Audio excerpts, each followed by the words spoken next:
तो मेरे प्यारे भाइयों और बहनों, आज की हमारी कहानी है खर्चीली सास।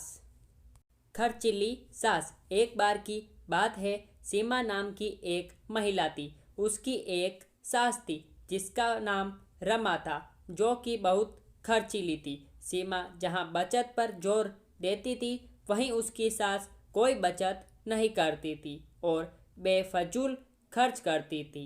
एक बार सीमा ने अपनी सास को कुछ पैसे रखने के लिए दिए, जिसको वे अगले दिन बैंक में जमा करवाने वाली थी। उसकी सास उन पैसों से बाजार में अपने लिए कपड़े लेकर आ गई। अगले दिन जब सीमा ने अपनी सास से पैसे मांगे तो सास ने बताया वे तो अपने खर्च कर उसने खर्च कर दिए हैं।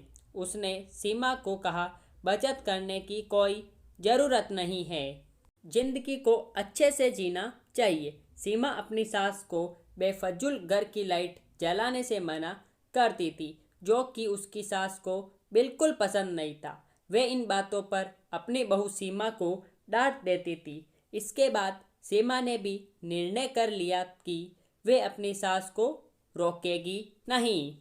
सीमा ने इसके बाद अपनी सास के कमरे का बल्ब लाकर बदल दिया। सास के पूछने पर सीमा ने कहा, अब तक जितना चाहे उतनी लाइट जला सकती हैं। एक दिन सीमा की सास को पकोड़े खाने की इच्छा हुई। उसने सीमा को पैसे देकर कहा कि जाकर राजू हलवाई की दुकान से पकोड़े ले आए। कुछ देर में सीमा अपनी सास को पकोड़े लाकर देती है, जो उसको बहुत पसंद आते हैं। इसी तरह दिन बीतते जा रहे थे और सीमा ने अपनी सास को फिजूल खर्ची पर टोकना भी बंद कर दिया था। एक दिन सीमा की सास बीमार हो गई और उसको जब हॉस्पिटल में भर्ती कराया तो डॉक्टर ने एक बड़ी बीमारी बताकर शहर के हॉस्पिटल में रेफर करने को कहा।